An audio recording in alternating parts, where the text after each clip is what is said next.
Welcome back to the Global Solutions Summit and to this panel titled, "We're in this together, how fair is the global access to vaccines?" My name is Anna Sauerbrei. I'm Deputy Editor-in-Chief of der Tagesspiegel, a German national daily newspaper based here in Berlin. And this session is organized by the Friedrich Ebert Stiftung, a think tank, education and research center associated with the German Social Democratic Party. This is the second part of a session. The other half we have recorded in advance. And I would just like to sum it up for you before we start interviewing our two distinguished guests in this panel. In this first part of the sessions, we were joined by José Manuel Barroso, the former president of the European Commission and the now board chair of Gavi, the Vaccine Alliance, and Stefano Vella, an Italian expert with decades of experience in public health services, who's also a consultant to UNIDAID. Both of them agreed that the distribution of vaccines needed to be more equitable, that richer countries with surplus production of vaccines must share doses with poorer countries via the COVAX initiative. We have also discussed patent waivers. Both said they could be an element, but were not key to a more equitable distribution of vaccines. And both agreed that rather than patents, export bans and vaccine nationalism hindered production. And they both called for nations who have such bans in place to lift them. We will now further discuss those questions, and I'm very honored to welcome two very distinguished guests to this second round of discussions, both of whom will join me digitally here in Berlin. Welcome first to Antonio Guterres, Secretary General of the United Nations, and Martin Schulz. He's the former president of the European Parliament, and he's now the president of the Friedrich Ebert Stiftung. Welcome to both of you, and thank you for joining us here. Thank you. Pleasure. Mr. Guterres, let's start with you.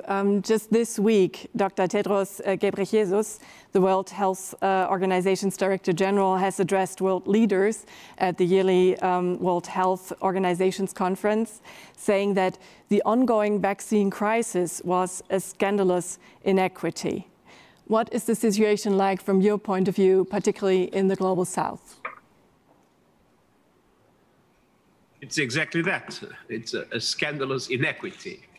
I think we have two problems. First, not enough vaccines globally, even if they were equitably distributed. We have until now applied 1.7 billion doses administered around the world, which, taking into account we are already in the end of May, and taking into account the global population in the world, independently of the distribution, it is clear much less than what is needed. I believe we need to be able to double the production capacity of vaccines if we want to defeat the COVID. But that must be seen together with the fact that the distribution is highly uneven, highly unfair, I would say totally unacceptable, both from the moral point of view and also from the point of view of the effective fight against the virus. First of all, 10 countries have until now used 75% of the vaccines administered, and low-income countries only got 0.3%, the African continent 1%. So it's clear that in the global north, we have a number of countries that are vaccinating at a relatively acceptable rate, but in the global south, we are falling behind in a dramatic way. And the risk is obvious. This vaccine spreads quickly and mutates frequently. And some of these mutations have already produced virus that are more easily transmissible. And there is the suspicion that some of these mutations might also reduce the efficiency of vaccines, even if not completely make it useless. But as it spreads like wildfire in some parts of the world. Look what happens in India, look what happens in some areas of Latin America, what might happen still in African areas where the spread has been less intense than in other continents, but where the risks are huge. If the vaccination doesn't come on time, it spreads like wildfire, mutations will be more and more frequent, and one day we'll have a mutation that makes the virus totally immune to vaccination. And mutations follow Darwin's theory of the evolution. The new viruses that are more effective in protecting themselves, in multiplying themselves, and in spreading, and in being able to resist to vaccines will be the ones that will be prevailing. And we see it already because when one looks, for instance, today into what happens in the United Kingdom, it's already the Indian variant that is dominant. Before it was the British variant in relation to the traditional one. And we see that everywhere. So mutations tend to produce the new predominant virus. And this is a race against time. Either vaccination becomes much more quicker and much more equitable, and we'll be able to prevent a possible dramatic mutation into a virus that is immune against the vaccines, or if we don't go quickly enough and in an equitable way, sooner or later, we might have a serious problem in which even those countries that have vaccinated, those countries that have, to a certain extent, abused their dominant position to vaccinate the population very quickly, all of a sudden they might discover that those vaccines will serve no purpose because the mutations in the global south will undermine the vaccination campaign in the global north. So it is absolutely essential to double the production of vaccines, and there are different mechanisms that are needed for that. And I believe you are discussing this in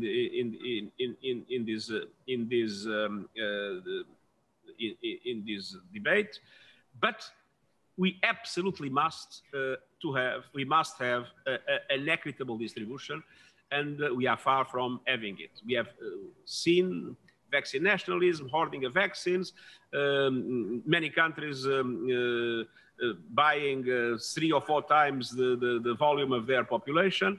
And on the other hand, we see enormous difficulty in supplying vaccines to the global south.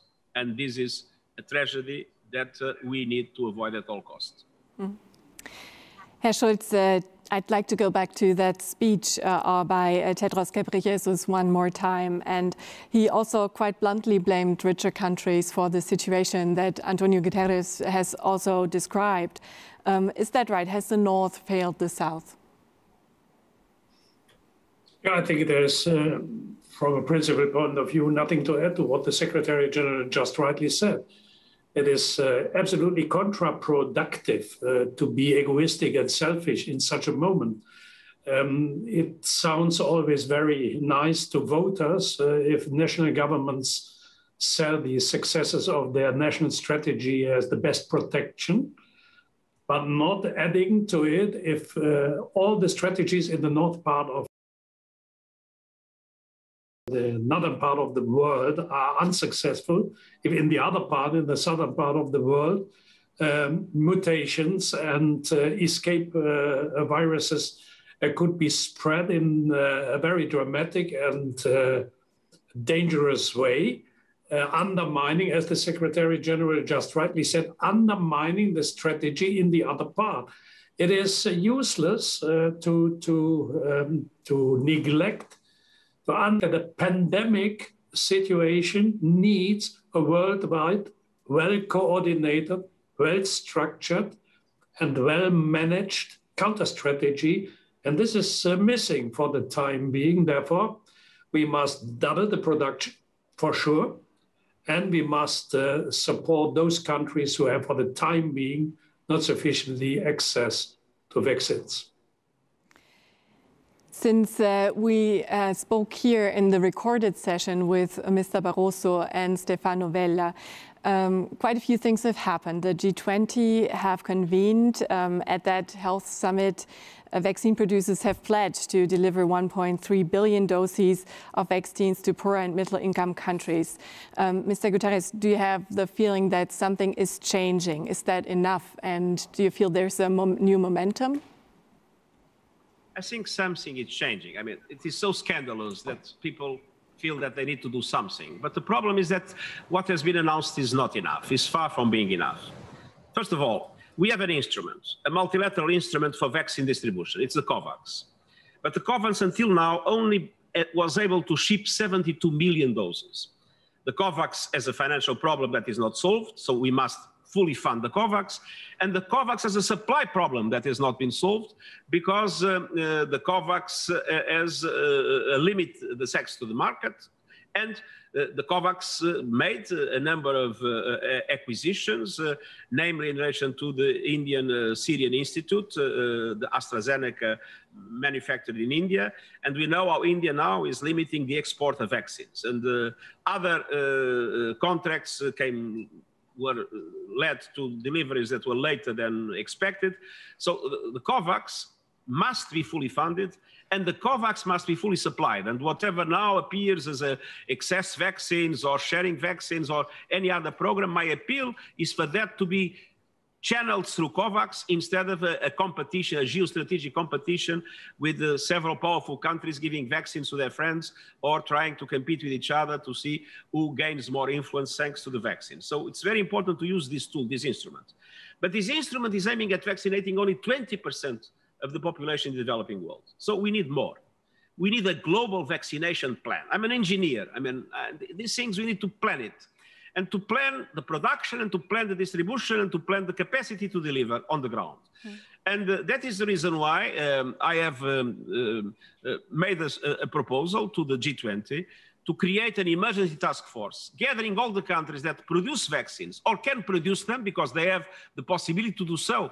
If licenses are available, technological support is available, in some cases financial assistance is available, all those countries together, and they are not many, they are all in the G20 by the way, at the same time, together with the multilateral organizations, WHO, Gavi, and the international financial institutions, being able to deal seriously with the pharmaceutical companies, and then use all the tools that can be used, first to double production, and then to have an equitable distribution of those vaccines, namely using in full the COVAX facility.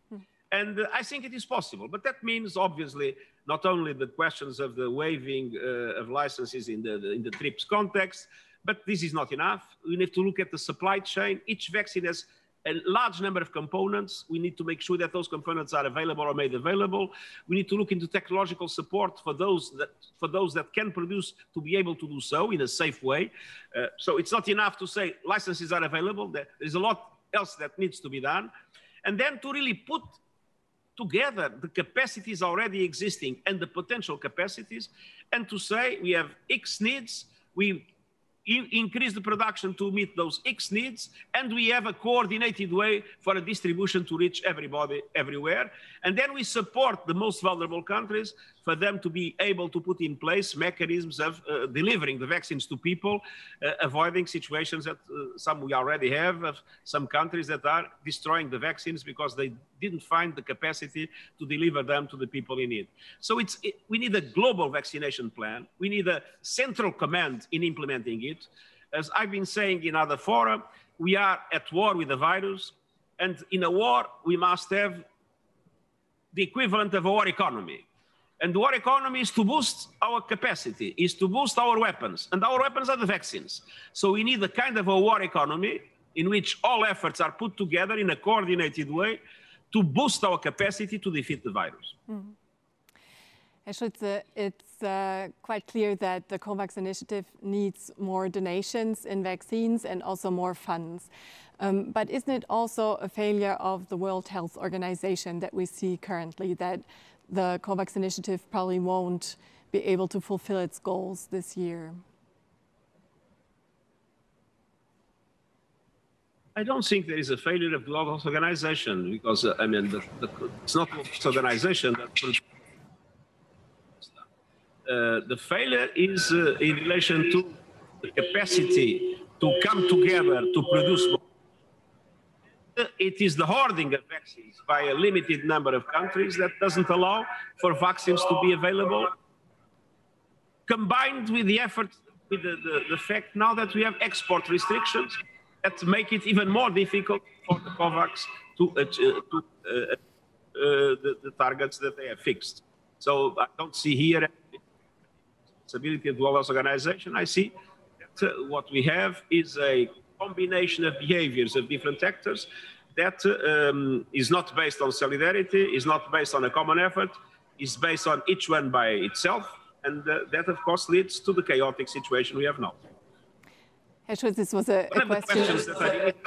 one of the questions that is important, and there is a panel that has produced a number of conclusions, we need to strengthen the authority of WHO. WHO can give advice, WHO can persuade, but WHO has no authority. I mean, we have a multilateral institution that has no teeth, and we need multilateralism to have teeth if we want governance to be in place. Herr Schulz, I would like to hear from you about this too. What means would the WHO have to put more pressure on countries? Does it have any means from your point of view? Also, in answering to your question, I want to repeat what I said in my first answer. I could not agree more with the Secretary General. And I want to add quite clear the WHO is depending from the goodwill and the capacity of cooperation of countries, of sovereign countries, but there are some structures worldwide, the United Nations itself, but the European Union, for example, as a whole, 27 member states of the European Union belonging to the richest part of the world with very well-developed infrastructures, could be more engaged and could be more ambitious as they are for the time being supporting the WHO. Or let's take the example of the G20. Let's remember the time at the end of the first decade of the 21st century with the financial crisis in 2008, 2009. Then the G20 countries on the highest level of heads of states and governments gathered in several occasions and gave a strong answer and a strong response to the challenges of the financial crisis. Let's be hopeful and I wanted to say clearly, hoping and also insisting that with the same commitment they showed in that time, they are showing now. My impression was they are a little bit hesitating. They show now the same commitment, the same decisions, the same decisive approach for a better management and distribution of vaccines worldwide. And looking to the next challenges, this will not be the last pandemic situation in which we are living. Going to prevention and to a better preparation to tackle the challenges, we have to build up a central organization worldwide, and the WHO could be such an organization in developing better, just and fair access to protection and prevention. And therefore, I think, yes, we have to strengthen the WHO, but also using the multilateral existing structures. And to add one last element, we are now also living in a moment where the results of those who during the last 10 years tried to destroy worldwide cooperation, and the WHO was a target of those people. Let's remember what, for example, the former president of the United States did in relation to the WHO. But this is also a result of a strategy to weaken multilateral approaches to solve worldwide problems. And therefore, yes, I think that the challenge is strengthening multilateral structures to improve the instruments we need in the fight, as the President, the Secretary General said, the war against that virus. Secretary General, Mr. Schulz said strengthen the WHO. How could this be done? What is needed?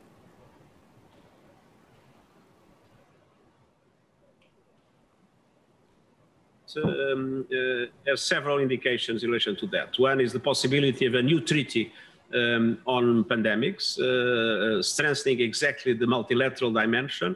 It is to give WHO, to give member states the obligation to provide information to WHO immediately in relation to any outbreak, and for WHO to have the possibility to immediately share that information everywhere.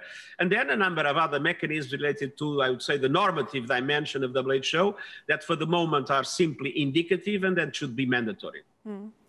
should countries pledge not to impose export bans for future pandemics? Because that's one of the problems I think you both agree on, that we have export bans in place that hinder production because they hinder the export of not just the vaccines themselves, but also raw materials that are needed to produce them.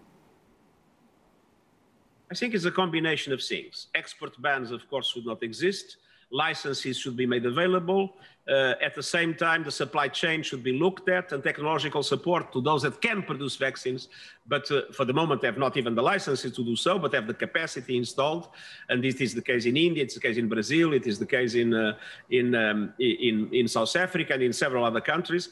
To give them the technological support needed for them to be able to produce safe vaccines in line with the licenses that will be made available. The question here is, we need to align leadership and power. I mean, we have leadership without power, and we have power without leadership. Where is power? Power is in the US, in Russia, in China, in the European Union, in a number of countries that have the capacity to produce vaccines. Where the most important multinational pharmaceutical companies are based in any way, and if they are not in one, they are in another one of these countries. And to a certain extent, countries that finance the development of vaccines to a large extent, and countries that are now in a position to tell manufacturers, now we can eventually need to pay a certain amount to guarantee that you have an adequate profit in your operation, but you need to make available your licenses, you need to make available your capacity in order to be able to produce a much larger quantity of vaccines, and in order to enhance the capacity of those that can do it to be able to effectively do so. So if we have those countries coming together, they control tax systems, they control the regulatory frameworks in their countries. Pharmaceutical companies are depending on them. If they come together and they say to the pharmaceutical company, now in this war economy, we have these rules, you will make money. That's not a problem. You will make money, but you will need to do this, and that in order to guarantee that there is enough vaccine production in the world. And then if they put in place mechanisms of equitable distribution using COVAX and eventually complementing it, and increase the support to developing countries in relation to their health systems for them to be able to fully distribute the vaccines to the people that is in need. I mean, if this is done, and I think the G20 is the best platform to bring together the countries that I'm talking about, if this is done, things will dramatically change for the better. If this is not done, what we'll have is a limited production capacity, more and more problems with the supply chain. Apparently, manufacturers can already face delivery delays of about 1 year in some of the components because a coordinated effort is not there. The hoarding will remain because still many countries, even those that have distributed more vaccines or they've delivered more vaccines to their population, they are still not yet at the total level. So now they start discussing vaccinating children. And so this is a never-ending story before they have really a meaningful number of vaccines available for others. So we need to combine all these efforts. And if we combine all these efforts, we can defeat the virus. If we don't combine all these efforts, we'll do too little, too late, in an unfair way. And these will have dramatic consequences in relation to global stability. There is anger now. I've been talking to heads of state, I've been talking to mayors, I've been talking to people in the business community, on the civil society of African countries, of Latin American countries. There is anger. People do not understand. How is it possible that they are left behind when they see that in some rich countries, the majority of the population is being vaccinated? And this anger can be very dangerous in relation to future international relations. Herr Schulz, what the Secretary General has described has often been criticized as vaccine nationalism. But when you take the perspective of a state leader, and you once ran for a chancellor in Germany, how easy is it really to say to your own population, well, we have to slow down our own vaccine nation campaign in order to help the global south first? Do you really think that's realistic, that that's going to happen in the future, if you put yourself in that role? As a European and national politician, I understand both sides. It's quite clear a prime minister in a country, the Secretary General was in previous time the prime minister of a member state of the European Union. It's quite clear to explain to the own population, we have to share, we must make compromises. It is not always everything about ourselves, about us. There are even others. It's very difficult to sell to people, especially in times of election campaigns. This is quite clear. And it is for sure also the duty of a prime minister, of a chancellor, of a president to protect, first of all, the own population.